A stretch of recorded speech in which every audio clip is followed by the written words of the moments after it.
운전자에게는 어떠한 과실도 없었다. 차가 많은데 저렇게 밟을 수가 없는 거죠. 제조물의 결함 없이는 발생할 수 없는 사고다. 기존에 사람들이 이용하던 거를 거꾸로 뒤집어 버린 거잖아요. 합의 좀 잘해보자 뭐 이런 건 없었습니까? 그러지 않을 거라고 생각을 해서 기다리고 있었는데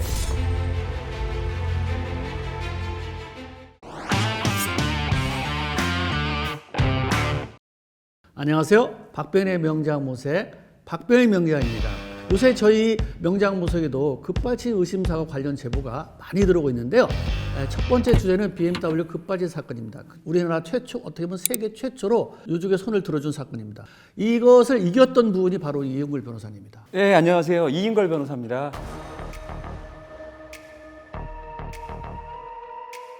이 사건은 근데 어떻게 맡게 되신 거죠? 예, 1심에서는 졌고 2심에도 다른 변호사를 한번 찾아보려고 했었는데 이 급발진 소송에서 전문가는 없는 것 같더라고요. 예, 저도 변호사고 그리고 저는 유족이지 않습니까? 그러니까 제가 맡아야 되지 않을까. 또 돌아가신 장인 장모님을 위해서라도 제가 맡아서 끝까지 해보는 게 맞지 않을까 생각해서 제가 소송을 직접 수행하게 된 겁니다. 먼저 사고 영상부터 보고 우리 확인해 보도록 하겠습니다. 예, 저건 사고 당시 고속도로 CCTV에서 촬영된 그 영상인데요. 저 멀리서 이제 갑작스럽게 달려오는 차가 보일 겁니다. 잠시만 보시면요.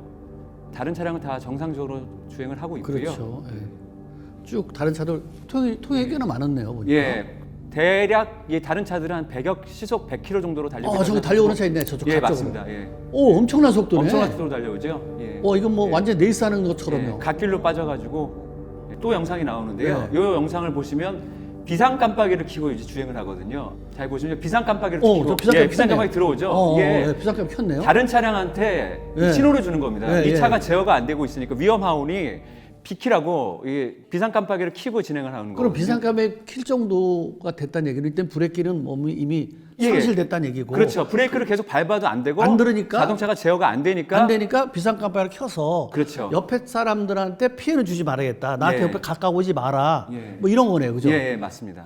이 가족으로서 저 화면을 다시 보기도 어렵겠지만 어떻게 생각하세요? 저 부분에 대해서. 사고가 난 건 2018년 5월 4일 연휴를 앞두고 있었고요. 당시 저희 처남, 그러니까 장인 장모님의 아들이죠. 아들이 결혼을 한 달 정도 앞두고 있어서 친척분들에게 결혼한다는 거 알리기 위해서 가시던 길이었습니다. 아까 영상 보셨듯이 300m 이상의 지점에서 갑자기 시속 200km 이상의 급가속이 되면서 가디레를 그대로 들이받고 튕겨나가서 차량은 전소되고 현장에서 저희 장인 장모님이 이제 즉사하신 그런 사고입니다. 근데 이게 관련돼서 이거 사건을 1심에도 지고 2심에서 이제 승소하셨잖아요. 예. 나름대로 또 전략이 필요했던 거 아닙니까?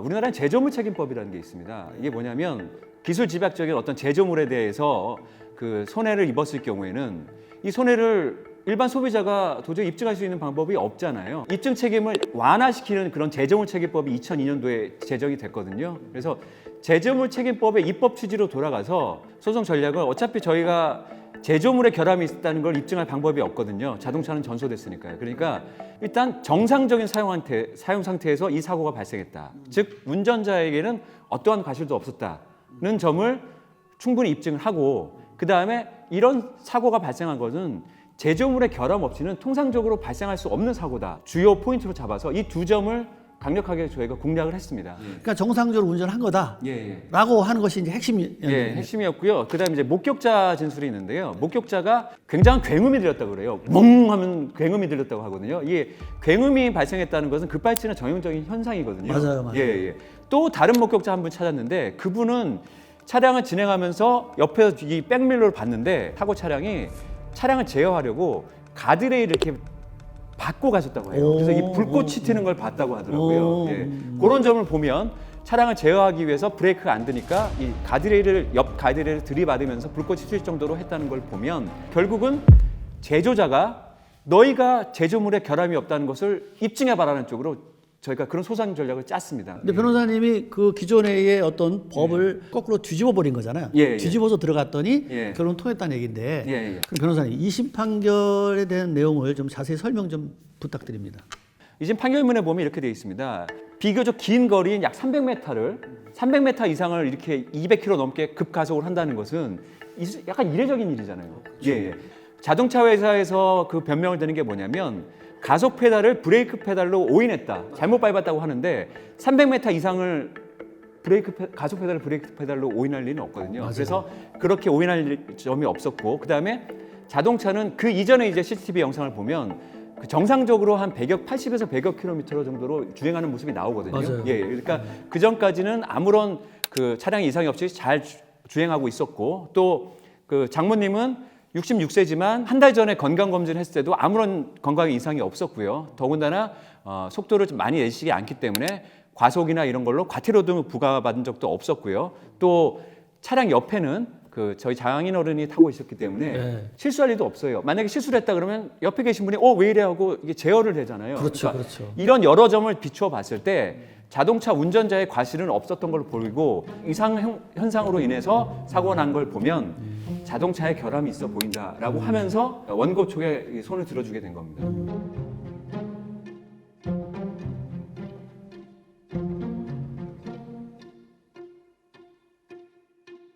그럼 급발진으로 의심되는 사고가 발생하면 법적으로 어떻게 대처하는 게 좋을까요? 이 사고가 운전자의 과실이 아니라 차량의 어떤 결함으로 인해서 발생한 것으로 볼 수밖에 없는 여러 정황들을 결국은 사고 당사자가 찾아야 되는 겁니다. 맞아요. 예. 일단은 뭐 증거를 확보하는 게 제일 중요하죠. 뭐 차량이 남아 있다면 차량 내에 남아 있는 블랙박스, EDR 자료도 일단 확보를 해야 되고요. 그 다음에 주변의 CCTV 그런 것도 확보를 하고 목격자가 있으면은 목격자를 수소문해서 목격자 진술도 찾고요. 그래서 하나 덧붙인다면 이런 거예요. 이거 만약에 급발진이 발생되던 차량을 절대 폐차해서는 안 됩니다. 됐으면 증거가 있어야 되는 거예요. 왜냐면 기존에도 우리가 그때 상황을 못 보더라도 그 안에 보면 여러 가지 이제 문제가 있을 수 있어요. 요새는 이제 엑셀 페달 센서 같은 거 센서로 돼 있잖아요. 그 우리는 밟아서 이렇게 예전보다 가벼워지지 않은데 뭔가 무거운 느낌 있다, 걸린 느낌 있다는데 운전사만 아는 거잖아요. 그렇죠. 근데 제가 그래서 엑셀 페달 뜯어봤었거든요. 이렇게 뜯어보면 여기 이제 엑셀 페달 밟으면 이렇게 움직이거든요. 이게 근데 엑셀 근데 요 트랙을 움직이는 게가 이렇게 보면 그냥 엄청나게 날카로운 게 있어요. 날카롭네요. 여기 굉장히 날카로워. 요게 작동되면서 요게 이렇게 되면서 여기 걸리는 거예요. 만약에 여기서 이슈라든가 EDR에는 안 나왔는데 만약에 엑셀 페달 센서에서 문제일 수도 있다는 거예요. 그래서 이 급발진하는 게 이슈 문제, 그다음에 뭐 엑셀 페달 센서 문제, 또 스로틀 어떤 밸브 바디 문제 이런 것들이 있어요. 또 센서 문제 있어요. 그리고 또 프로그램 자체의 문제도 있을 수 있는 거잖아요. 절대 차를 급발진된 차는 폐차하면 안 됩니다. 그러면 변호사한테 뒤에서 이렇게 좀 어떻게 좀 합의 좀 잘해보자 뭐 이런 건 없었습니까? 그래서 저도 사실 2심을 이겨놓고 그러지 않을까라고 생각했거든요. 그러지 않을까라고 생각을 해서 기다리고 있었는데 전혀 연락이 안 하더라고요. 그리고 그러니까 BMW 쪽 변호사를 알고 있어요. 그래가지고 제가 한번 통화를 해봤죠. 2심 이거 뒤집기 어려울 것 같은데 상고할 거냐, 대법원 갈 거냐라고 했더니 좀 확인해보고 연락을 주겠다 그랬는데 이거는 저희는 상고를 해서 대법원까지밖에 갈 수가 없다. 그렇게 얘기를 하길래 그럼 뭐 저희도 어차피 잘 받아 대응하겠다라고 해서 그렇게 해서 전화 통화한 게 그게 답니다. 현재 급발진에 대한 것은 소비자, 운전자가 증명하게 돼 있는데 이런 점이 불합리하다는 의견이 꾸준히 제시되고 있습니다. 급발진 사고는 유튜브로 급발진만 한번 검색해 보셔도 엄청나게 나옵니다. 급발진 현상은 존재하거든요.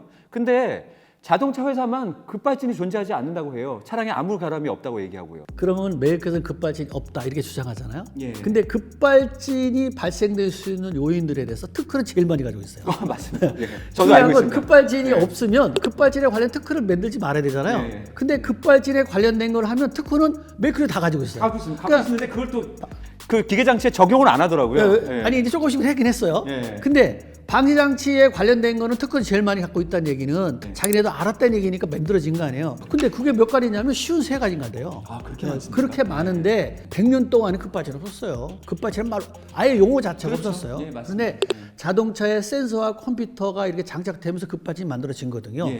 저는 이번에 분명히 이겨야 된다는 생각하고 또 아마 급발진을 그동안에 당사자들이나 억울함을 좀 어떻게 보면 대변해서 풀어주는 것도 되고 좋은 어떤 사례가 되지 않을까 또 생각됩니다. 법원도 좀 전향적으로 이제 판단을 좀 내리셔서 저희 사건처럼 제조물책임법의 입법 취지로 돌아가서 입증 책임을 좀 완화해서 소비자한테 제조물, 제조 회사 쪽에 니네가 자동차에 결함이 없다는 것을 입증해 봐라. 억울한 이 피해자들이 없도록 그렇게 했으면 좋겠습니다.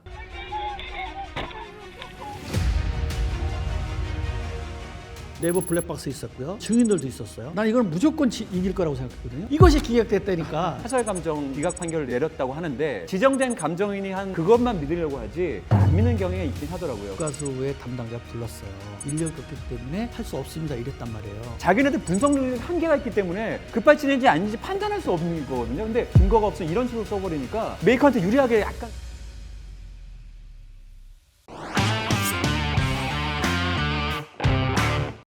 최근에 이 사건이 법원에서 급발진 사고로 보기 어렵다 이런 말 나왔거든요. 그래서 이 판결이 나왔는데 저는 이거 보고 너무 깜짝 놀랐어요. 예. 난 이걸 무조건 이길 거라고 생각했거든요. 예. 근데 뭐 1심이긴 하지만 4명이 주는 CCTV도 있었고 또 그 사람이 나름대로 조치할 내용도 엄청 있었고 또 내부에 어떤 자료도 있었어요. 입증 자료가. 그래서 너무 억울하기도 한데 이 사건을 한번 영상 한번 보시고 예. 다음 얘기를 한번 이어보죠. 예, 좋습니다. 이제 달려가는 거예요 지금 예. 집합사하고. 예. 네. 엄청난 속도로 가는 거죠. 예. 예. 또 피하고요. 예. 여기로 가고. 예, 저 사람도 피했어요. 예. 여기 트레일러 여기를 받았는데 이거 정면을 안 받았어요. 예. 측면으로 예, 그렇죠? 측면을 받았어요. 예. 그 이분이 운전에 한 30년 경력이 있잖아요. 나름대로 최선을 다했던 어떤 사건이라고 봐요. 예. 그 운전자가 떠나기 전에 엔진 굉음 소리가 엄청나게 크게 나요. 예. 그 따다다다닥 하는 소리도 나고요. 예. 그다음에 블랙박스 여기 흔들리는 것도 나타나거든요. 영상만 봐도 100%고 또 안에 그 문제 저희가 그 조사를 했을 때도 예. 거의 100%라고 생각했는데 이것이 기각됐다니까 저는 정말 이게 그냥 올라옵니다. 이게 올라와. 예. 제가 보기에도 이건 전형적인 급발진 사고로 보이거든요. 일단 녹음된 내용을 보면 운전자가 이런 얘기를 해요. 차가 와이러노 이렇게 얘기를 하는 게 들리거든요. 차가 와이러노. 아이고 이거 왜 그래? 차가 와이러노. 아이고 이거 왜 그래? 차가 와이러노. 아이고 이거 왜 그래? 의식이 있었다는 얘기거든요. 그러니까 차가 이렇게 제어가 안 될 정도로 의식이 있는 사람이 가속 페달을 브레이크 페달을 오인할 리는 없거든요. 근데 아마 판결문을 제가 직접 보지는 못했는데 브레이크 등이 들어오지 않았고 그다음에 뭐 여러 감정 결과는 공식적인 게 아니라 사설 감정으로 인해서 믿을 수 없다 뭐 이런 식으로 기각 판결을 내렸다고 하는데 제가 봤을 때도 이거는 조금 납득이 가지 않는 그런 판결 같습니다. 근데 BMW는 승소할 수 있는데 이 산타페 사건은 너무너무 증거가 많은데도 하물며 왜 이렇게 기각됐을까요? 이게 케이스 바이 케이스인 것 같아요. 그러니까 어떤 동일한 사고라는 건 없거든요. 그러니까 이게 어떤 사고든지 다 다른 사고일 수밖에 없습니다. 근데 이제 소송을 하는 사람의 어떤 그 전략이라든가 이런 것도 있을 수 있고 또 판단하는 판사도 다르거든요. 그러니까 이게 뭐 BMW 이겼고 뭐 산타페는 졌다 이렇다고 해서 뭐 누가 잘못했다 이렇게 얘기할 수는 없고요. 어쨌든 제가 보기에는 이거는 항소심에서 한번 충분히 다퉈볼 만한 사건이 아닌가. 다툴 만하죠? 예. 저희가 이거를 할 때 어떤 생각을 했냐면 조작이나 뭐 이렇게로 뭐 한다고 그럴까봐 저희가 이걸 뜯기 전에 방송국을 이용해 가지고 카메라 먼저 찍게 만든 거예요. 왜냐면 부품이라는 게 볼트를 풀려면 자국이 생기거든요. 예. 하나도 자국이 없어요. 안 뜯었다는 얘기잖아요. 의심스러운 부품이라든가 센서라든가 컴퓨터 하나도 뜯어보질 않았어요. 국가수에서요. 국가수에서 석 달 동안 있었다는데 그래서 카메라를 딛고 그 다음에 뜯은 거예요. 뜯고 카메라를 보는 앞에서 보내 이거 풀렸네? 그러면 이거 원인이 여기야. 볼트 풀려서 여기서 경유 생 거고 경유가 오버됐기 때문에 오버러닝 현상이 돼서 RPM 올라간 것 같아. 그랬는데도 이것이 아니라고 하면 이거 어떻게 해야 되는 거야? 그러니까 이게 참 어려운 문제이긴 합니다. 근데 이게 저도 소송을 해보니까 법원은 뭐라 그럴까 이게 당사자 원고나 피고 쪽에서 한 명이 한 그런 감정 결과는 잘 믿지 않는 경향이 있더라고요. 그러니까 법원에 저희가 감정 촉탁 신청을 하면 법원에서 그 풀에 의해서 감정인을 지정을 하거든요. 그 지정된 감정인이 한 그것만 믿으려고 하지 잘 안 믿는 경향이 있긴 하더라고요. 근데 지금 명장님 말씀 들어보니까 정말 공정하고 객관적으로 하신 것 같은데 이걸 안 믿었다고 하는 거는 좀 저로서도 좀 납득이 가진 않긴 합니다. 그래서 한간에 일을 두고 그러면 반드시 국가수 검증서만 믿겠다는 얘기냐? 뭐 이런 식으로 얘기할 수 있는 것 같아요. 예, 아까 뭐 사설 감정 말씀드렸는데 일단은 지금 사실 국가수에 의존하는 거는 저는 문제가 있다고 보거든요. 국립과학수사연구원입니다. 국가수는요. 그러니까 교통사고를 전문적으로 다루는 기관이 아니에요. 수사에 관련된 모든 것을 분석하는 건데요. 수사라고 하면 이 교통사고뿐만 아니라 너무 많습니다. 우리가 여러분 아시듯이 뭐 사기, 강도, 절도, 마약 여러 가지 범죄가 있어요. 마약 분석도 해야 되죠. 문서 감정도 해야 되죠. 여러 가지 분석을 하고 이 국가수에서 하는 교통사고 분석은 그 여러 가지 범죄를 수사하는 거에 아주 일부분에 불과하거든요. 그러니까 국가수 탓만 할 수는 없어요, 사실. 국가수도 예산이 있는 건데 지극히 작은 부분에서 예산을 다 투입해가지고 교통사고 분석만 그 전문을 할 수는 없는 거거든요. 그러니까 이걸 국가수가 한계가 있기 때문에 사실은 저는 다른 어떤 교통사고 전문기관이 있어야 되고, 그리고 국가수 같은 경우는 결국은 분석할 능력이 안 됩니다. 저희가 의뢰해봐야 결국은 누구의 도움을 받냐?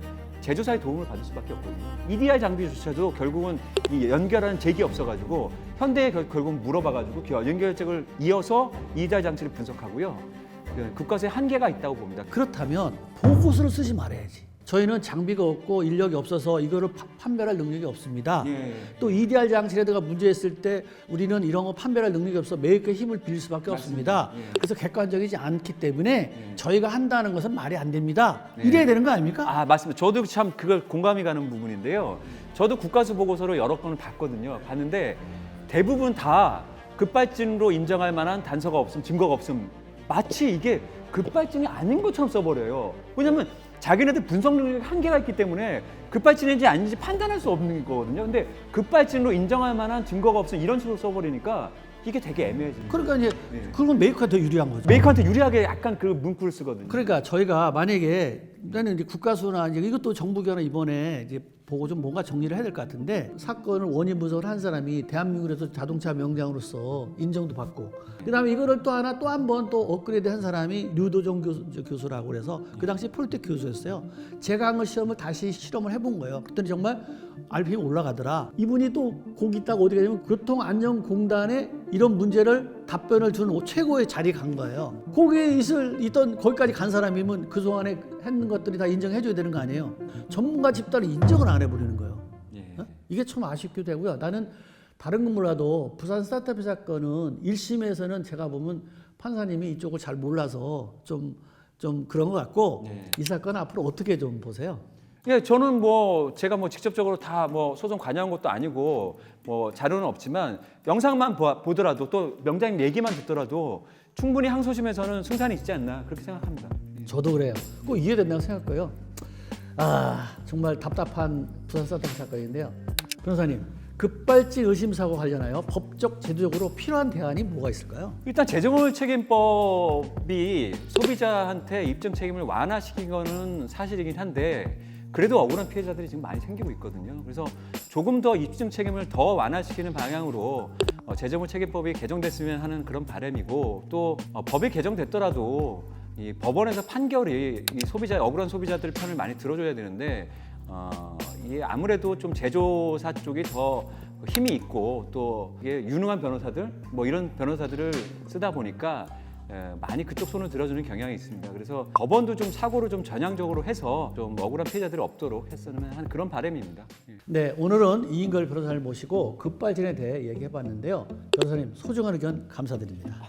감사합니다. 박병일의 명장무세, 오늘은 이인걸 변호사님과 함께 대표적인 급발진 사고에 대해서 한번 알아봤습니다. 저희 명장무sek은 소비자의 편에서 안전하고 투명한 자동차 문화를 위해서 열심히 노력하겠습니다. 감사합니다.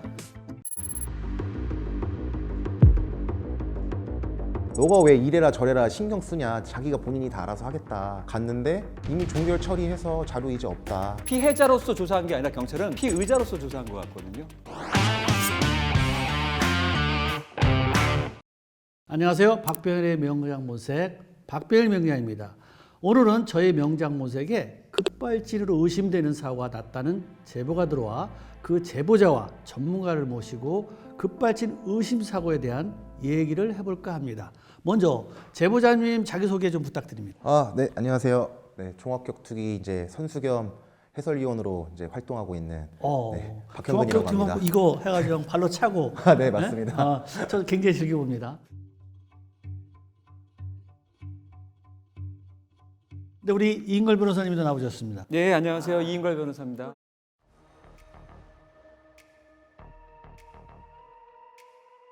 오늘 관련된 영상 보시고요. 좋은 말씀 많이 부탁드립니다. 예, 알겠습니다. 또 우리 피해자분께서 또 어머님이 다치셨다고 하니까 예. 괜히 가슴 아프셔서 또 여기까지 오셨고요. 예. 또 우리 이인걸 변호사님이 또 급발진 또 승소하셨다니까 그냥 그 명성을 듣고 오늘 조언 받으러 왔으니까 조언 많이 좀 부탁드리겠습니다. 예, 그렇게 하겠습니다. 네, 그럼 그 당시 영상 다시 보시는 건 쉽지 않겠지만 변호사님과 함께 확인해 보도록 하겠습니다. 아, 지금 막 달리는 거죠, 지금? 네, 맞아요. 가대를 받고. 뒤편도 있었구나. 어머니 굉장히 당황하시네. 그러면 긴박했던 당시 상황이 찍혀 있는데요. 사고 당시 상황에 대해서 좀 자세히 설명 좀 해주세요. 이제 저희 어머니께서 이제 개인 택시를 운영을 하고 계세요. 전기차를 이렇게 구매를 해서 이제 운영을 계속 하고 계셨죠. 근데 차가 나오고 그 한 달 사이에 자동차 그 브레이크 등이 계속해서 들어오신다고 저한테 이렇게 그런 말씀을 하셨거든요. 계기판에. 네네. 네. 그러면서 그 한 달 사이에 고치는 센터에 4번을 들어가셨어요. 한 달에 4번. 네네. 오. 그날도 이제 수리를 하려고 예약이 돼 있던 걸로 제가 알고 있거든요. 충전을 하시고 나오셔서 한 200m 정도를 가셨는데 갑자기 차가 빵 나가더래요. 그러면서 가드레일을 받고 그 다리 밑으로 떨어지셨는데 본인 몸이 붕 뜨시더래요. 그러면서 이제 그 짧은 그 사이에 112에 신고를 하려고 핸드폰을 이렇게 잡은 거예요. 그러면서 이제 사고가 나게 된 거죠. 사실 영상이 너무 짧아요. 짧아요. 그죠? 네, 네. 왜냐면 이게 길고 속도라든가 있고 나름대로 시간이 길면 우리가 생각할 그렇죠. 시간이 좀 있고 추려볼 수가 있는데 맞습니다. 이게 너무 짧다 보니까 네. 단순하게 딱 영상을 보고 이거 급발치다 이렇게 애매하더라고요. 애매합니다. 급발진 의심이 되긴 하지만 맞아요. 영상이 너무 짧고 그다음에 지금 블랙박스 내부 촬영한 거 외부 촬영한 거 하나밖에 없잖아요. 주변 CCTV도 없고 당연히 목격자도 지금 확보를 못 하신 상태죠. 네네. 그러니까 이것만 가지고는 제가 사실 판단하기가 굉장히 어렵거든요. 그러니까 이럴 때는 이제 우리가 저 시간대만 나오더라도 몇 시간대에 지나갔다는 거 하면 어떤 차가 몇 대 지나가고 그 당시에 저 시간대가 어떤 차니까 이 차는 확인할 수 있겠는데 거기 블랙박스 좀 확인하면 되겠다. 이 경찰이 다 잡아낼 수 있거든요. 맘만 먹으면 예. 그렇잖아요. 맞습니다. 저희 그 BMW 사건에서도 저희 차는 블랙박스가 전소돼서 없어요. 옆차 그때 지나가던 차의 블랙박스를 가지고 영상을 받아서 한 거거든요. 근데 지나가던 차의 그 블랙박스 영상을 어떻게 구했냐? 고속도로 CCTV를 보고 그때 그 옆에 지나가던 차량들을 번호를 인식해서 그분들이 경찰에 연락을 해서 그분들한테 블랙박스를 받은 거거든요. 그러니까 예. 말씀 중에 너무 죄송하지만 이 부분도 역시 제가 너무 억울한 부분이어서 이게 방송에 나갈지 안 나갈지는 제가 정확하게 모르겠어요. 이제 명장님과 변호사님이 말씀을 해주신 대로 저 역시 이제 블랙박스 영상이 너무나 짧다 보니까 제가 그 담당 수사관 경찰분한테 이런 얘기를 했어요. 근처에 있는 CCTV 및 이제 자동 차량에 이제 블랙박스를 같이 대조해서 보면 좀 더 정확하게 이런 영상들을 더 확보할 수 있지 않겠냐라고 이렇게 말씀을 드리니까 너가 수사관이 아닌데 너가 왜 이래라 저래라 신경 쓰냐, 자기가 본인이 다 알아서 하겠다. 근데 결과론적으로는 그 주변에 있는 블랙박스를 확보를 하지 못했어요. 네, 수사기관에서. 근데 하고 안 하고의 의지의 차이라고 저는 지금도 생각을 하거든요. 네, 좀 아쉽네요. 네. 그 부분은. 그리고 지금 그건 너무나 또 황당한 부분이 이제 병원에 입원해 계시니까 바로 갈 수가 없잖아요. 그래서 어느 정도 조금 몸이 호전된 상태에서 갔는데 이미 종결 처리해서 자료 이제 없다. 끝났다. 아니 아직 진술 다 안 하셨잖아요. 그러니까 정작 너무 그게 너무 황당한 거예요. 병원에 입원해 있고 그 어떠한 경찰 조사도 하지 않았는데 경찰 쪽에서 그냥 사건을 종결을 해요. 그럴 수도 있는 거예요, 변호사님? 이게 피해자가 아니라 피의자로 아마 입건되셨을 것 같은데요. 다른 다친 사람이 없으면 지금 교통사고 그러니까 운전을 하다가 말하자면 이제 재물을 손괴한 걸로 가드레일이나 이걸 손괴한 걸로 해서 어머님이 피의자로 입건이 되셨는데 뭐 보험에 가입돼 있고 피해 물적으로 보험회사에서 보상이 되니까 그래서 그냥 종결 처리한 것 같아요. 제가 볼 때는요. 그러니까 피해자로서 조사한 게 아니라 경찰은 피의자로서 조사한 것 같거든요. 예. 그럼 우리 박경근 재판장님은 차주로서 앞으로 정부나 제조사에 바라는 점, 특히 뭐 경찰이나 관련된 사람들한테 바라는 점이 있다면 한번 말씀해 주세요. 이게 그 블랙박스가 저희들이 거의 필수로 장착을 하게 되잖아요. 이런 일을 제가 겪어보니까 저희 어머니가 또 겪어보고 브레이크와 악셀레이터 엑셀에 거기만 찍는 또 블랙박스도 필수로 있어야 될 것 같아요. 필요할 것 같아요. 예, 맞습니다. 그러게 요새는 이제 뭐 가끔 그런 얘기 하죠. 마지막에 이런 것들이 다 어느 정도 증거가 나오면 브레이크 밟는데 엑셀패드를 밟았다 이렇게 억울한 면이 있는 거잖아요. 네. 근데 실제로 변호사님 원래 EDR 장치가 급발진을 밝히는 장치는 아닙니다. 아니죠. 에어백 터졌을 때 그때 상황을 변화하는 건데 그렇죠. 그 급발진과 연결돼서 볼 수 있다는 자료거든요. 네. 근데 사실 급발진에 관련돼서 정확한 거를 이제 원인을 찾고 싶다면 이 메이커나 정부에서 좀 이 법을 좀 바꿔야 돼요. 예. 왜냐면 엑셀 페달을 밟을 때 아니면 이제 브레이크 페달을 밟을 때 온 오프를 하면 안 되고 프로테지로 바꿔야 돼요. 압력 프로테지를 압력 프로테지. 예, 수치가 그래야 낮죠. 브레이크를 밟는 게 나오는 거거든요. 예전에 이런 일이 있었어요. 브레이크 밟는 게 오프가 아니라 온이 나왔어요. 그때 메이커에서 뭐라고 얘기했냐면 브레이크는 밟긴 밟으셨는데 약하게 꽉 안 밟았네요. 밟았거든요. 이렇게 나와. 근데 꽉 밟았다는 증거가 없는 거예요. 예. 왜냐면 프로테지 나오면 몇 프로가 나왔으면 되니까 되는데 프로테지가 안 나오니까. 맞습니다. 근데 카메라로 아마 설치해서도 그럴 거예요. 엑셀 페달 아니 여기 브레이크 페달 밟긴 밟았네요. 근데 제가 보니까 꽉 안 밟았네. 이렇게 말하면 이게 CCTV에 있어도 또 애매한 거예요, 사실. 맞습니다. 꽉 밟았다는 증거가 없어. 그러니까 꽉 밟았다는 증거를 하려면 이건 제조사에서 아니면 정부에서 법을 만들어야 돼요. 브레이크에 밟는 페달에 그것을 온오프가 아니라 프로테지로. 그다음에 연료 분산하는 시간. 이거를 이제 분명히 그 시간을 써줘야 돼요. 그다음에 엔진 RPM 올라가면 점화식이 바뀌거든요. 그럼 점화식이 인젝터 시간 또 브레이크 페달 밟는 양만 프로테지로 바뀌면 급발진 의지만 있으면요 정부나 메이커에서 다 밝혀낼 수 있습니다. 근데 이제 그게 제일 불리하니까 그걸 빼버렸잖아 EDR 장치. 아니 원래 원인을 바뀌려면 그걸 넣어야 되는 거 아니에요. 없는 장치도 만들어 넣어야 되는데 있는 장치 갖다 연결만 하면 되는데 EDR에다가 예. 이 연결을 안 한 거예요. 나 이게 제일 합리적인 의심. 분명히 급발진이 있는데 이걸 피하고 싶은 그런 것이 있지 않나 이런 생각이 사실 개인적으로 듭니다. 사고 이후에 뭐 제조사에서 무슨 반응이 있었나요? 이제 자동차 폐차 비용으로 인해서 처음에 50만 원을 너희한테 위로금을 주겠다. 그런 기아 자동차 회사에. 네네. 그래요? 50만 원을 주겠다. 50만 원 주겠다? 네. 아니 좀 고철값이라도 50만 더 갈 텐데. 그래서 이제 폐차 비용을 50만 원을 지원을 해주겠다. 네. 예. 돈을 떠나서 이제 돈 50만 원이라는 그 금액을 떠나서 너무나 황당한 거죠. 그래서 저희 어머니의 그 택시 조합 내에서 집회 신고를 했어요. 경찰서에. 예, 경찰서에 집회 신고를 하니까 그때부터 계속 전화가 오더라고요. 전화가 와서 이제 집회를 하지 못하게끔 하고 싶은 얘기겠죠. 시끄럽게 하고 이만큼 받을래 아니면 안 시끄럽게 하고 이만큼 받을래라고 하면서 결과론적으로 처음에 저희한테 제시했었던 50만 원이라는 금액이 100만 원이 됐다가 200만 원이 됐다가 400만 원이 됐다가 마지막에는 800만 원, 1000만 원까지 너희한테 위로금을 주겠다. 예. 근데 이미 이거는 돈에 대한 문제는 아닌 것 같아요. 그럼 어머니 건강 다치신 네. 거 보면 그 돈으로 환산되지 않는 거잖아요. 그렇죠. 근데 어떻게 돈으로 그렇게 얘기를 해요? 그러니까 돈에 관한 문제가 아니라 이거에 우리가 이런 부분에 대해서 잘못된 부분이 있었던 것 같고 이런 말만 했어도 제가 이렇게 좀 막 화가 나거나 너무 억울하거나 그러진 않을 텐데 그러니까 네. 그러면 제조사한테 말씀이 있으면 좀 한번 해보세요. 이제 저희 같은 이런 소비자 입장에서는 그런 전문적인 지식이 사실 없잖아요. 저희는 사실 EDR이 뭔지 저는 이번에 처음 알았어요. 국가수에서 이제 EDR에서 문제가 없다라는 것 그게 나오는 딱 순간 사람이 이게 너무 싹 바뀌더라고요. 메이커에서. 네, 너무 싹 바뀌었고 집회를 하고 안 하고의 그 유무에 따라서 또 이게 태세가 너무 바뀌어요. 제가 만약에 제조사였다면은 그 부분에 있어서 정말 전문적으로 전문가들을 초빙을 해서 또 이걸 어떻게 해야 또 교통사고에 이런 것도 줄일 수 있는 거고 저희 같은 억울한 사람들도 없을 수 있게끔 이렇게 만들어 줄 텐데 그렇지가 않았고 그리고 저는 제조사에서 오히려 블랙박스를 달아줘야 된다고 생각을 해요. 아까 전에 제가 말씀드렸던 브레이크와 엑셀에 있는 블랙박스를 연결을 해야 된다고 저는 생각을 합니다.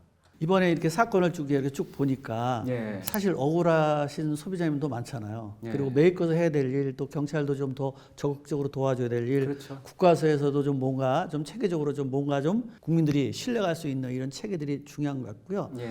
또 우리 그 이제 관련된 내용들이 발생됐을 때 우리 소비자들은 또 어떻게 대처해야 될 것도 굉장히 알고 있는 게 중요한 것 같아요. 왜냐하면 그렇죠. 급발진은 누구나 네. 발생될 수 있기 때문에 네. 만약에 했을 때 나는 어떻게 조치할 거야. 예를 들어서 뭐 같은 등급의 차를 받는다든가 아니면 속도를 줄이기 위해서 옆에 측면을 받는다든가 이런 것도 알고 내가 하는 거하고 이건 남 일이야라고 했다가 갑자기 당황하다가 운전자가 할 수 있는 게 뭔지 알아요? 급발진 생기면 당황하잖아요. 핸들 붙들고 브레이크 밟는 일밖에 없어요. 어떻게 할까? 앞차를 받을 거야? 아니면 옆에 측면을 통해서 속도를 줄여볼 거야?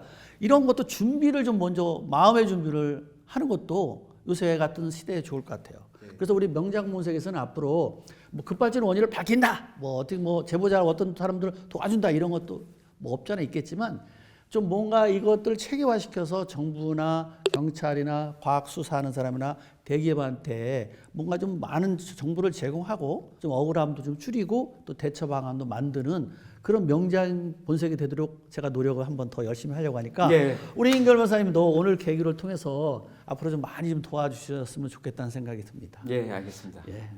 박영근 재무님 또 오늘 좀 어려운 걸음 너무 해주셔서 감사하고요. 또 지금까지 문제 있는 걸 좀 잘 되기를 저희 기원 드리고 또 저희가 도와드릴 수 있는 거 있다면 저희 명장모색팀에서 열심히 좀 도와드리도록 하겠습니다. 아, 네, 감사합니다. 네. 지금까지 박병일의 명장모색 박병일 명장이었습니다. 앞으로도 소비자 여러분께 실용적이고 도움되는 정보, 전문적인 정보로 다시 찾아뵙도록 하겠습니다. 감사합니다. 감사합니다. 네.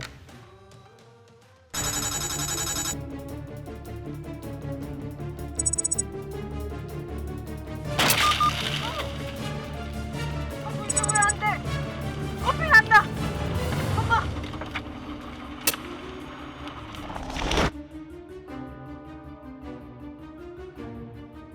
브레이크를 한 번도 안 밟은 게 말이 될까요? 운전자의 잘못이 아니라 차의 결함이다. 왜 지금 현재 급발진 생기면 다 EDR 데이터만 가지고 얘기하는지 좀 저는 이해가 안 가는데. 안녕하세요. 명장모색의 박병일 명장입니다. 제가 여태까지 급발진을 정말 이건 급발진이라고 볼 수 있는 건 크게 따지면 이런 거죠. 예전에 부산 산타페 사건, 포천의 오피러스 사건, 그 다음에 요번에 강릉에서 발생됐던 급발진 사건, 바로 이제 여러 가지 요 세 가지가 있는데 특히 이번에 강릉 급발진 사건은 거기 영상이 CCTV부터 뒤에 블랙박스, 앞에 블랙박스 것까지 다른 차까지 다 영상을 보게 되니까 정말 이거는 이거 맞아 급발진이야라고 할 수 있는 거죠. 제가 이 현장은 다녀왔거든요. 지금 직접 화면을 보시면서 하나씩 분석을 해보도록 하겠습니다. 집에서 나와서 지금 가고 있는 중입니다. 속도도 과속이 아니죠. 그냥 아주 평균 속도에 보면 보통 2차선 도로잖아요. 왕복. 예. 지금 이 소리 납니다. 소리가 나왔어요. 지금 왕 하는 소리, 소리. 그렇죠? 평온하게 오다가 벌써 굉음, 우리가 말하는 급발진 날 때 굉음이 나온다는데 바로 평온하게 오다 갑자기 왱 하는 소리. 아주 새 갉아먹는 소리 나죠. 바로 여기서부터 이상이 생겼습니다. 자, 요 차례가 쭉 뒤에 따라가면 뒤에 머플러 쪽을 잘 보세요. 뒤에 쭉 따라가면서 계속 가다 보면 뭔가 흘립니다. 바닥 흘렸죠. 계속적으로 흘러. 여기도 흘렸죠. 여기도. 계속 흐르죠. 이거 어디서? 그리고 흰연기 납니다. 자, 이게 뭘까요? 이거는 연료뿐만이 아니라 오일하고 같이 연소되면서 양이 많으니까 일단 밖으로 바닥에 뿌리고요. 또 뿌리고 또 뿌리고 그러다 흰연기 쭉 나면서 엄청난 속도로 달려가는 거 보니까 운전자의 잘못이 아니라 차의 결함이다라고 하는 게 벌써 여기서 나는 거예요. 두 가지. 일단 굉음이 나기 시작했다. 그 다음에 머플러에서 물체 같은 하얀 물체, 물을 뿌리도 쭉 뿌렸다.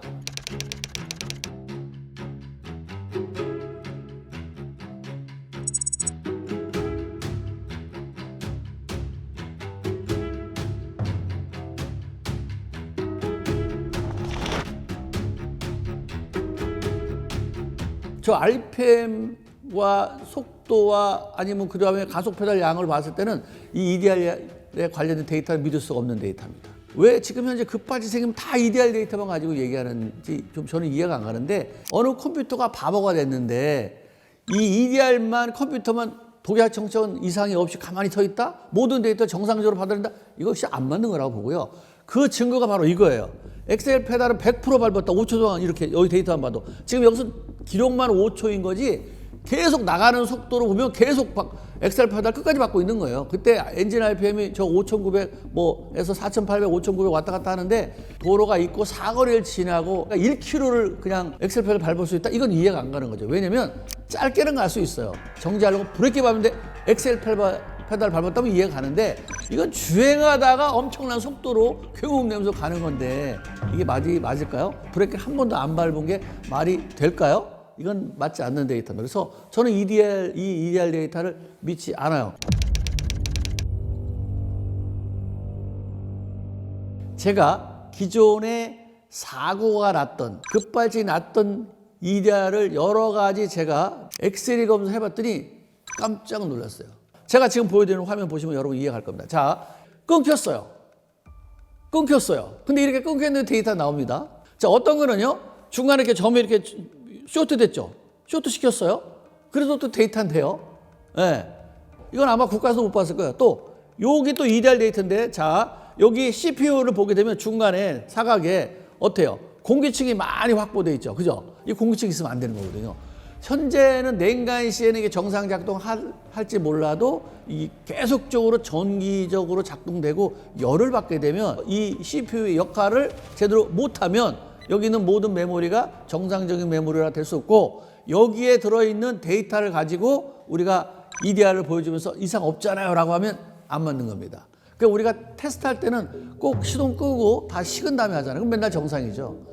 근데 계속 전기가 작동돼서 어느 순간에 과열되면 그 기능이 멈추거나 아니면 RPM이 올라가거나 상황이 돼요. 근데 다시 식으면 정상이에요. 자, 그거를 우리가 확인할 수 있는 게 뭐냐면, 우리 핸드폰 막 하다 작동하다 보고 어느 걸 막 하다 보면 엉켰어요. 그럼 우리는 어떻게 하죠? 저는 뺐다 끼면, 아니 배터리 뺐다 끼면 정상 작동하는 거예요. 똑같아요. 메이크에서 전자를, 시스템을, 컴퓨터를 만들 때 샘플링 검사를 하는 거예요. 자, 샘플링 검사하고 전수 검사가 뭘까요? 전수 검사는 하나하나 부품을 엑스레이라든가 이런 테스트를 해서 검사하는 거고, 샘플링은요, 여러 개 중에 한두 개 꺼내가지고 이상 없네? 그러면 모두가 다 이상 없는 거예요. 거꾸로 제가 한번 이렇게 얘기해 볼까요? 우리 사람으로 따지면 한 10,000명쯤 세워놓고 건강진단을 실시합니다. 우리가 무작위로 한 서너 명을 찍은 다음에 건강진단을 해봤어요. 무작위로 찍은 서너 명이 이상이, 건강에 아무 이상 없어요. 그러면 나머지 다 집에 가세요. 건강진단 안 봐셔도 됩니다. 이상 없습니다. 라고 하는 게 맞나요? 안 맞나요? 맞는 거예요? 안 맞는 거예요? 안 맞는 거예요. 그래서 이렇게 중요한 EDR 장치라든가 아니면 또 미션 컴퓨터라든가 아주 안전과 에어백이라든가 이렇게 중요한 컴퓨터를 만드는 거는 샘플링 검사가 아닌 전수 검사를 해야 될 것 같고, 만약에 전수 검사가 어렵다고 하면 이 제품을 만든 다음에 엑스레이 검사를 해서 이렇게 공기층이 있거나 냉납 현상이 있으면 그거는 차에 장착해서는 안 된다라는 말씀을 분명히 드리고요. 앞으로 급발이 생기면 소비자들 꼭 아셔야 될 겁니다. 국가수나 메이커가 뭐 이상 없네요, 나머지는 알아서 하세요, 이러시면 절대 차를 폐차하지 말고 그 부품들 그대로 가지고 계셔서 다음 검사를 해서 분석해보는 게 급발진의 원인 분석은 물론이고, 내가 제재물 책임법에 의해서 내가 손해보는 일이 좀 적지 않을까, 이런 생각을 하게 됩니다. 그래서 제가 그동안에 99년부터 급발진의 연구를 쭉 해오면서 많은 걸 보고, 그동안에 국가수 한 거라든가 아니면 또 메이커 하는 것을 많이 봤죠. 국가수는 정답이 없었어요. 항상 OX가 아니라 세모예요. 이것도 아니고 저것도 아니고. 이번에 강릉 사건만 보더라도 분명히 급발진은 맞다. 그래서 제가 현장 갔다 오면서 느낀 게 뭐냐면, 이거는 앞으로 우리 명장모서에서 더욱더 세밀하게 모든 걸, 급발진뿐만이 아니라 다른 부분에서 사건 사고 나면 좀 자세히 좀 들여다봐야겠다 생각이 듭니다. 앞으로 이런 관련된 여러 가지 사건 사고가 됐을 때 정말 풀기 어려운 사건이 있다면 우리 명장본색에 제보해 주시기 바라고요. 제가 힘내는 데까지 분석을 하면서 여러분의 힘이 되도록 노력하겠습니다. 미국의 그 규정을 따르지 않으면 안 되는 거 아니에요? 해야지 아마 수출할 수 있을 겁니다.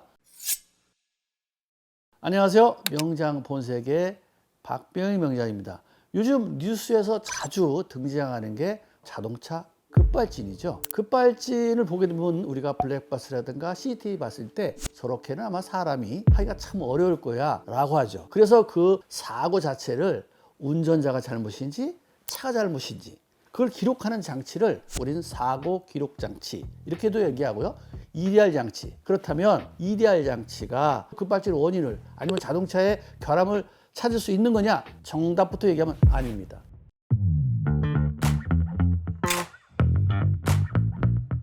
사고가 나기 전 5초 전후를 가지고 이 차가 운전자 잘못이다, 차량이 결함이다 밝히기는 사실상 어려운 부분이죠. 그래서 미국 같은 데는 이거 도저히 안 되겠다, 20초 이상을 해야겠다라고 해서 요즘 그렇게 20초 이상으로 바뀌는 걸로 알고 있고요. 0.5초마다 이렇게 되는데 미국은 0.1초에서 0.2초 기록하다 보니까 메이커만 유리한 그런 거기 때문에 이거 잘못된 거. 특히 우리가 끄떡하면 이런 얘기 하잖아요. 유럽 기준이 어떻고 일본 기준이 어떻고 그런 얘기를 많이 하던데 이번 기회에 미국도 그렇게 바뀌어가고 있으니까 우리나라도 맨날 뒤따라가지 말고 방법들을 찾았으면 좋겠다. 어차피 우리나라에서 또 미국의 그 규정을 따르지 않으면 안 되는 거 아니에요? 해야지 아마 수출할 수 있을 겁니다. 우리가 예전에 현대자동차 사장이 국회에 나와서 이런 말 한 적이 갑자기 생각이 나는데 왜 에어백은 미국 같은 데 4세대 쓰고 왜 우리는 3세대 씁니까? 저희는 법대로 했습니다. 이렇게 하는 걸 제가 들었거든요. 이번 기회에 앞으로 대응해야 되지 않을까 이런 생각이 좀 듭니다.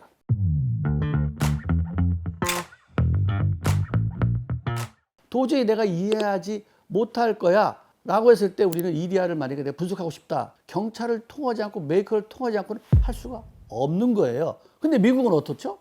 미국은 연방법으로 신차 출고 후 90일 안에 판매할 수 있다. 이렇게 돼 있거든요. EDR은. 그러니까 개인도 EDR 장치를 사서 그 차를 점검할 수 있다가 이렇게 돼요. 그래서 EDR 장치가 그렇게 복잡한 건 아니거든요.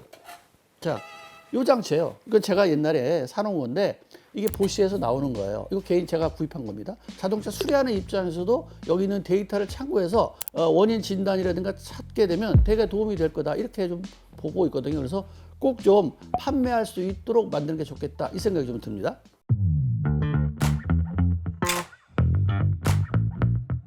법 하시는 분들이 꼭 이거 참고하셔야 될 내용인데 국가에서 점검을 했어요. 그래갖고 EDR 장치에 뭐 이상 없어요. 라고 하면 무조건 100% 신뢰하는데 어떻게 보면 그동안에 이 국가에서 보냈던 EDR 자료를 면죄부를 주는 그런 것들이 꽤나 있었거든요. 신뢰 뚝뚝 떨어져요. 그렇기 때문에 현재의 그 EDR 장치를 너무 신뢰하는 것이 아니라 약간 참고해야 된다. 이 정도로 끝내야 된다. 이렇게 생각합니다.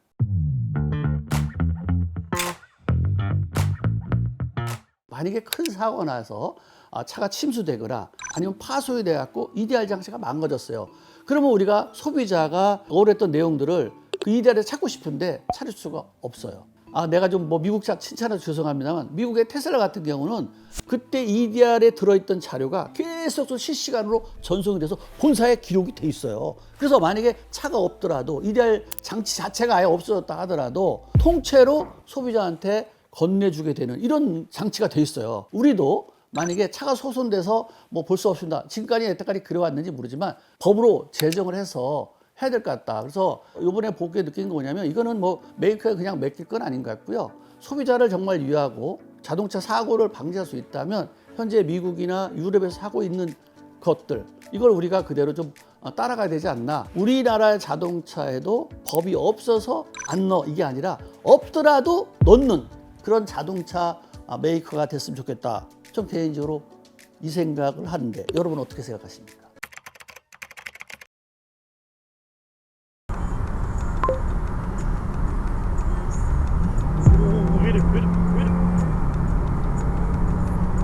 차가 브레이크가 안 들어가지고 지금 D단인데 안 빠져요.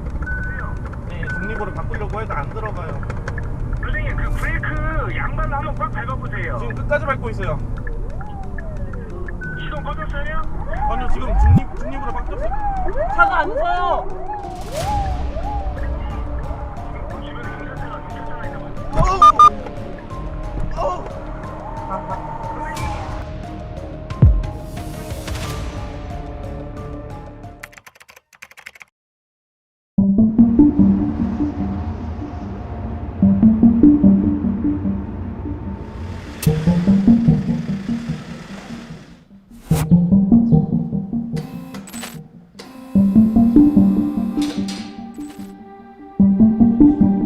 여기는 아예 녹았어. 디스크가. 야, 이런 거 처음 봤죠?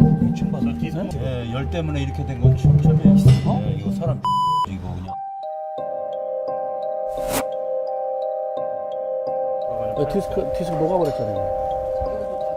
다 녹았죠. 여기만이 아니라 여기 제일 심했던 거고, 엄청나게 엔진이 돌아가는 거고, 브레이크가 차를 세우지 못했던 거예요. 빨갛지? 그러네요. 녹기 직전에 여기 빨갛잖아. 제가 브레이크들을 밟았지만 작동을 안 돼서 브레이크를 밟고 속도를 줄일 수 있을 만한 다른 것들을 다 시도해봤어요.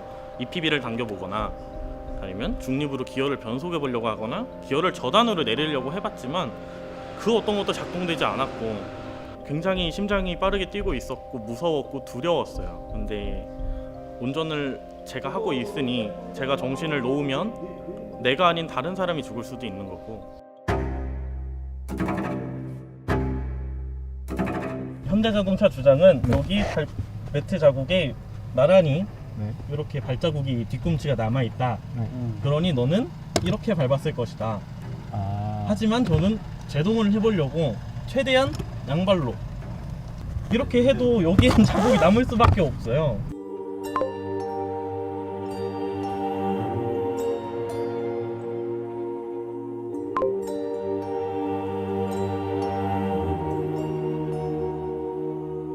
이 차는 제가 인천에 가서 더 정밀하게 조사할 필요가 있어요.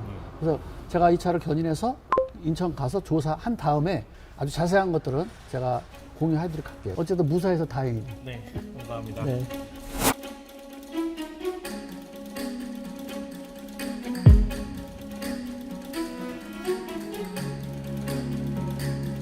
다른 데는 괜찮은데 여기만 마모가 됐잖아요. 양발 운전했다 이렇게 볼 수 있는 거예요. 안녕하세요. 명장본색의 박병익 명장입니다. 한 달 전에 청주 고속도로에서 차가 제어가 안 돼서 경찰차를 3번 들이받고 결국 차가 멈춘 사례가 있는데 다행히 인명사고는 없었습니다. 그래서 메이커에 이 차를 가서 견인해서 확인해 보니까 양발 운전이었다. 자동차는 이상 없었다. 너무 억울한 이 소비자가 저희 명장본색에 제보를 해서 저희 명장본색이 청주에 가서 그 차를 견인해 왔습니다. 제가 쭉 가서 확인해 보니까 사실은 결론부터 얘기하면 양발 운전은 아니었다는 거예요. 그러면 왜 양발 운전이 아니었는지, 왜 불이 났는지 그 원인을 지금부터 하나씩 파헤쳐 보도록 하겠습니다.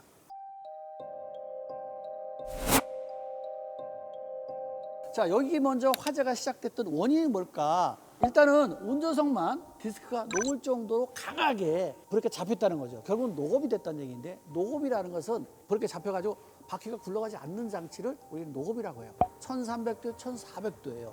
타이어가 불이 붙고 타이어 가까이 있었던 브레이크 플렉시 호스가 터지게 되고 브레이크율이 거기다 분출되니까 결국 계속 화재가 발생이 되면서 차가 굴러갔던 그 사례거든요.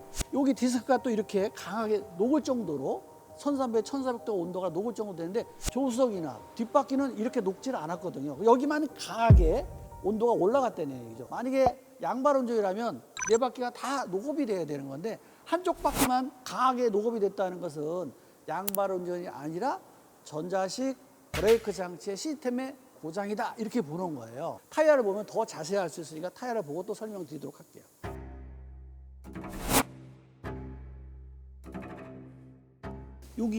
여기 보시면 다른 데는 괜찮은데 여기만 마모가 됐잖아요. 세 바퀴는 돌아가는데 이쪽 바퀴는 안 돌아갔다는 얘기가 되는 거죠. 그래서 결국은 녹업이 되다 보니까 이렇게 끌려간 거예요. 이렇게 쭉 이렇게. 다른 건 돌아가는데 이쪽 바퀴만 운전석만 끌려간 거예요. 그러다 보니까 여기는 이렇게 마모가 안 됐죠. 근데 여기만 됐잖아요. 여기만 싹 달았죠. 결국은 여기 계속 디스크가 쪼였기 때문에 여기가 탄 거고 이쪽이. 다른 건 돌아갔기 때문에 결국은 타이어가 타지 않은 거예요. 운전자가 양발 운전이 아니라 자동차가 양발 운전했다 보는 거예요. RPM을 올리고 결국은 디스크가 여기 녹업되니까 불이 여기 붙어서 계속 화재로 이어서 경찰차 받을 때 속도가 많이 줄었다 이렇게 보는 거예요. 그래서 이 차는 양발 운전이 아니라 자동차의 결함이다 이렇게 본 겁니다. 이 차는 39,000km밖에 되지 않았어요. 이제 1년 조금 넘은 차거든요. 거기서 이물질이나 아니면 또 라인이 마모라든가 이런 것들이 생길 수가 없죠. 하이브리드 자동차는 일반적인 브레이크보다 디스크 수명도 길단 말이죠. 근데 쇠로 되어 있는 패드까지 다 탔다는 얘기는 거기만 강력한 압력이 가해졌다. 그쪽이 온도가 더 빨리 올라가서 탔다. 이렇게 볼 수 있는 겁니다. 이 브레이크 오일 연결되는 플렉시블 호스는 거의 폐차할 때까지 교환을 별로 안 하죠. 돌이 튀어가지고 예를 들어 날카로운 것들이 어떻게 제수업계가 딱 맞았다, 흔히 아다리가 맞았다 했을 때는 그럴 수가 있겠지만 그 플렉시블 호스가 이렇게 연결되어 있는 위치가 굉장히 높고요. 그리고 이 차가 결국 1년 조금 넘었던 거고 39,000km밖에 안 됐기 때문에 플렉시블 호스에 어떤 날카로움이 좀 있다 하더라도 잘 갈라지지 않는 거예요. 플렉시블 호스를 제가 가져왔거든요. 이게요 이렇게 잘 잘라지지도 않아요. 그리고 이게 이렇게 안 잘라져. 이렇게 이거 우리가 자르려면 이렇게 잡고 계속 막 여러 번 이렇게도 안 잘라져요. 이렇게 계속 그 자리에 가해서 지금 계속 움직이죠? 아직도 안 잘라졌어요. 이렇게 잘라지는 거예요. 이 정도로 질기고 특수 고무예요. 그리고 그 안에 오일 압력이 100바가 넘습니다. 이 오일이 셀 확률이 거의 없다는 겁니다. 자, 요즘 나오는 차들은요, 엑셀 페달 밟고 브레이크 페달 밟아서 양발로 밟았을 때 알고리즘에서 우선이 엑셀 페달이 아니라 브레이크 페달이에요. 차부터 세우죠. 그렇기 때문에 양발 운전을 했다는 것은 이치가 안 맞는 거예요. 일단 차를 세우는 거잖아요. 그럼 차가 섰어야 되는 거죠. 차는 서지 않고 가기 때문에 어떤 시스템의 고장으로 인해서 문제가 됐다, 이렇게 볼 수 있는 겁니다. 사실 요즘 자동차에 양발 운전을 할 수 있는 운전자는 거의 없죠. 예전에 수동 변속기를 운전하던 사람은 클러치를 많이 띄면 시동이 꺼지기 때문에 시동이 안 꺼지게 하려고 양발 운전이 좀 했었어요. 근데 자동 변속기 면허를 땄고 자동 변속기를 운전하는 사람들은 사실 양발 운전을 할 수가 없는 거죠.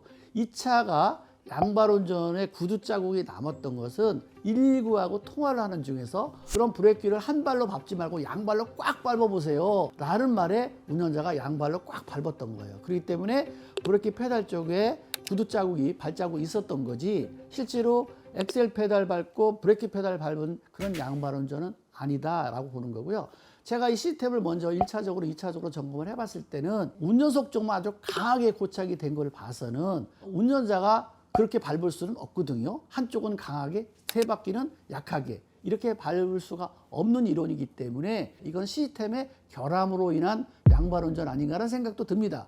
더 자세한 거는 ECU, EDR 장치, 그 다음에 전자식 브레이크를 분해하면서 확인해 보면 더 명확한 걸 알 수 있다, 이 생각이 듭니다.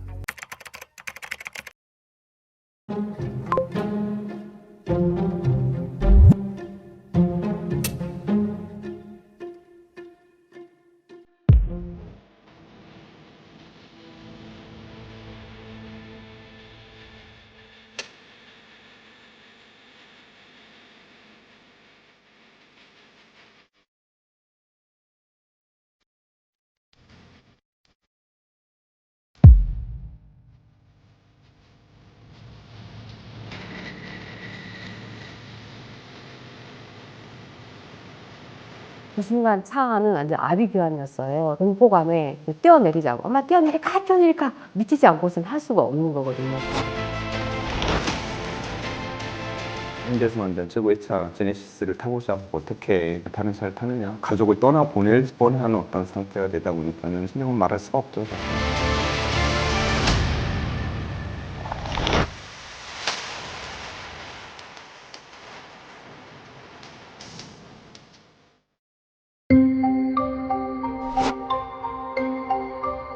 비보좌회전이지만 차를 수시로 확인해야 되거든요. 소통량이 많기 때문에 좌우 살피면서 나가는데 차가 이상한 거예요. 핸들 느낌도 이상했고 일단 브레이크가 들어가지가 않아요. 딱딱하게. 저희 집은 좌회전을 하는 게 맞는데 순간 저희 판단에 이상해서 차를 우회전해서 세워놓고 이제 보험사 연락해서 차를 조치하려고, 그때부터도 차가 말을 안 듣고 이상한 굉음을 내면서 속도가 이제 붙기 시작하는 거예요. 이상하다 이상하다 살기 위해서 브레이크도 밟아보고 시동도 꺼보고 조그시도 돌려봤어요. 아무것도 안 되는 거예요.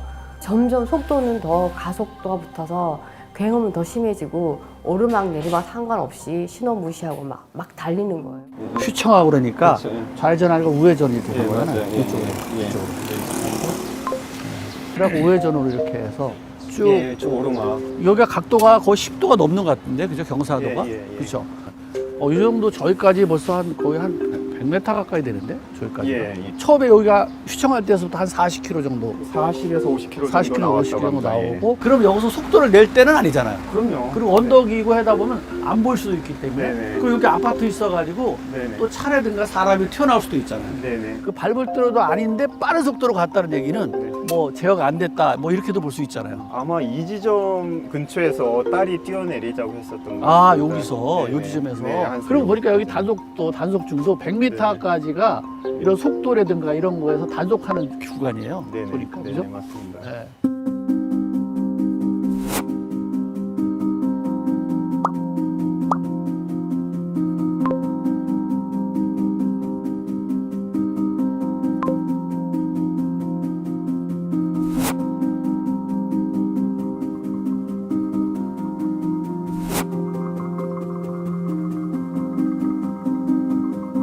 저 운전 경력 23년이잖아요. 물론 뭐 짧은 구간이면은 착각을 해서 브레이크 밟으면 엑셀 밟을 수 있어요. 근데 거의 920m 하면 그 1km 달린 거나 마찬가지인데 그 순간 제가 브레이크를 한번 안 밟겠어요. 수도 없이 밟았어요. 오히려 밟으면 밟을수록 브레이크가 더 화가 나서 너 나 밟았어? 알았어. 난 속도 더 내줄 거야. 막 그런 마음이 전 드는 거예요.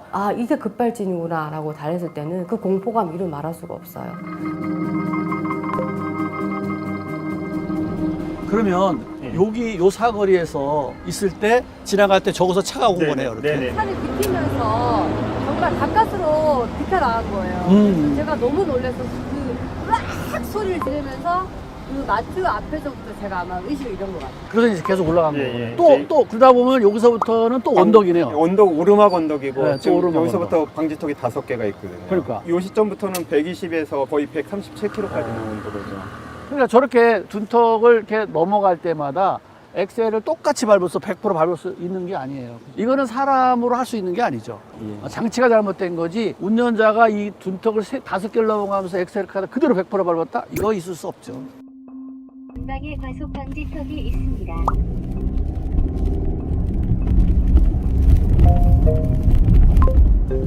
전방에 과속 방지턱이 있습니다. 시속 50. 전방에 과속 방지턱이 시속 있습니다. 60. 전방에 과속 방지턱이 연속됩니다. 시속 60. 전방에 과속 방지턱이 있습니다.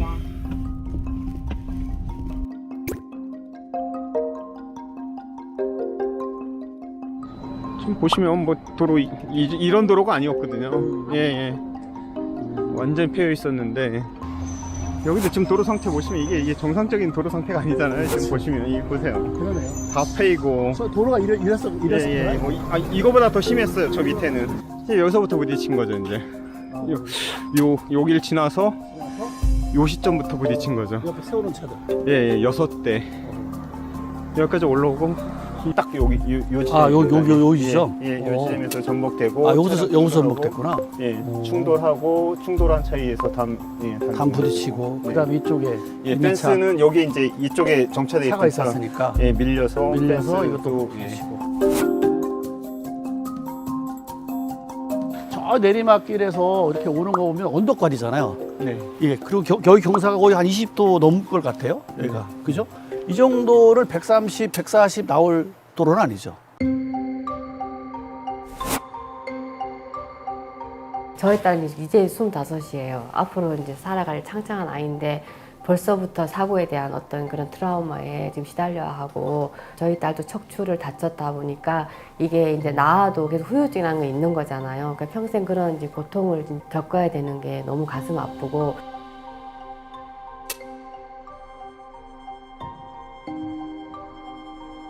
저희가 돈 다 주고 산 차가 제가 그에 대한 보상은 하나도 이루어지지 않고 온전히 저희 가실로 몰아가면서 책임을 져야 한다는 게 너무너무 억울한 것 같아요. 사고 초기에 이 사고가 국토부에서 모니터링이 됐답니다. 경찰 쪽에서도 일반적인 사고가 아닌 것 같아 해서 미디어를 탈거를 하자 분석 자료가 나왔어요. 단지 사고 5초 전 내용만 가지고 어떤 1차 분석서를 저한테 통보를 하더라고요. 가속 페달은 풀로 밟았고 브레이크는 안 밟혀 있다 해서 풀 악셀레이터를 밟고 브레이크 밟은 흔적이 없으니 운전자가 가속 페달을 밟아서 일어난 사고로 추정된다.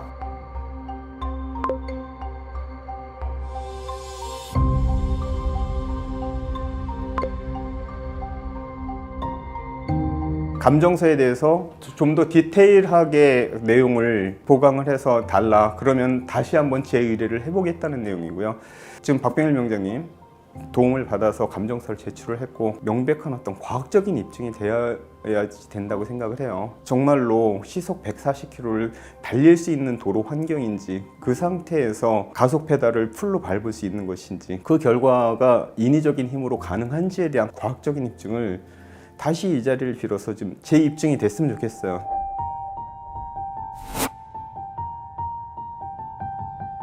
계속 제 현대차를 안 타본 적 없는 것 같아요. 그래서 남편도 또 애사심도 있는 사람이고 또 어떻게 보면 당연한 거 왜냐면 조건이 좋잖아요. 그렇지만 이제 저희는 어차피 차를 2대를 이용하는 상황이기 때문에 계약까지 해놓고 이제 곧 받을 시점까지 왔었어요. 제 생일 즈음이었어요. 그래서 남편이 그 생일 선물로 차 한 바꿔준다고 이렇게 했는데 알았다고 그냥 어쩔 수 없이 이렇게 받게 됐는데 생일 선물로 받은 차가 제 마지막 생이 될 수도 있었잖아요. 그런 끔찍한 사고를 당하니까 이게 화가 날 때가 많아요. 이게 몸이 아프니까 그 신경질을 남편한테 하게 되고 막 그러더라고요.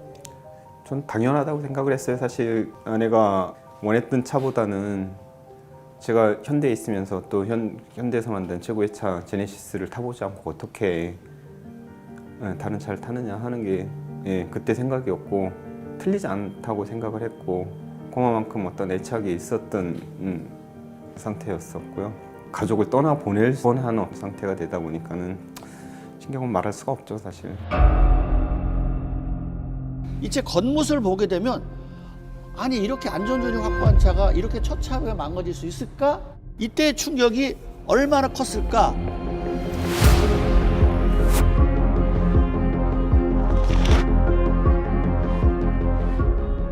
제가 차를 한번 먼저 보도록 할게요. 본닛 안에서 보면 엔진은 그래도 정면을 충돌 안 했기 때문에 측면 충돌이기 때문에 약간의 차체가 뒤틀려서 그렇지 엔진하고 미션을 크게 망가진 부분은 없습니다. 근데 하체를 보게 되면 노암이라든가 어퍼함 같은 것들이 아주 처참하게 보리도 부러지고 등속 조인트가 빠지고 프레임 자체까지 절단된 상황이었다면 이때 충격이 얼마나 컸는지 이 차를 보면 쉽게 알 수 있을 것 같아요. 특히 이 차 같은 경우는 충격을 최소화하기 위해서 프레임도 알루미늄으로 되어 있는데 이것이 부러질 정도의 안전존을 넘어섰다는 얘기는 운전자가 운전 조작이 아닌 자동차가 차를 제어하지 못하는 그런 상황까지 왔다. 여기 보시면요, 이 부분도 이게 부러졌어요. 볼이 여기 있는데 이것도 부러지고 밑에 앞에 이것도 이렇게 아니 그냥 부러져 갖고 이렇게 덜렁덜렁해요. 이 정도 부러졌어요. 이게 충격을 흡수할 수 있다는 프레임 자체가 이 정도 망가졌고 이 안에 이것도 이렇게 괜히 프레임 자체가 아주 거의 부러졌잖아요. 그다음에 여기 등속 조인트 같은 것도 그렇고 여기 W15 방식의 이 부분까지도 이건 주물이잖아요. 여기도 이렇게 처참하게 잘라질 정도라면 이때의 속도라든가 충격이 아마 어마어마했을 겁니다. 오, 안에 보니까 에어백은 전부 터졌어요. 이 천장 에어백 당연히 터졌고요. 여기 시트의 측면, 여기 측면에 여기도 터졌고 핸들에 있는 에어백 당연히 터졌습니다. 그 다음에 무릎을 보호하기는 무릎 보호 요 에어백도 다 터졌어요. 아마 이런 상황이기 때문에 사망사고까지는 이어지지 않았다 이렇게 보는 거고요. 뒤쪽으로 한번 보게 되면 역시 뒤쪽도 에어백은 잘 터졌습니다. 그리고 뒤에 망가진 것들 보면 시트라든가 이쪽에 정말 이 안에 있는 사람이 얼마나 공포감과 충격을 받았을까라는 생각이 정말 끔찍할 정도로 보입니다. 자, 이쪽 C필러 쪽 측면과 이 트렁크 쪽, 뒷트렁크 쪽이 처참하게 여기서 또 부러졌습니다. 요철 부위 지나고 언덕인데요, 지나 올라가는 바람에 운전석 앞쪽 충격과 이쪽 조수석 뒤쪽 충격이 크게 양쪽이 나타났다는 게 다른 급발진하고 다른 거죠. 이거는 결국은 앞으로 전진만이 아니라 자동차가 정말 제어가 안 됐다는 걸 여실히 증명해 보여주는 게 바로 앞쪽과 뒤쪽 그리고 차가 뒤틀려 버렸다는 거잖아요. 만약에 운전을 잘못해서 브레이크 페달 밟는다는 게 엑셀 페달 밟았을 때 앞에 저기 망가뜨리고 조수석 이렇게 망가뜨릴 수가 있겠나요? 맞지 않죠.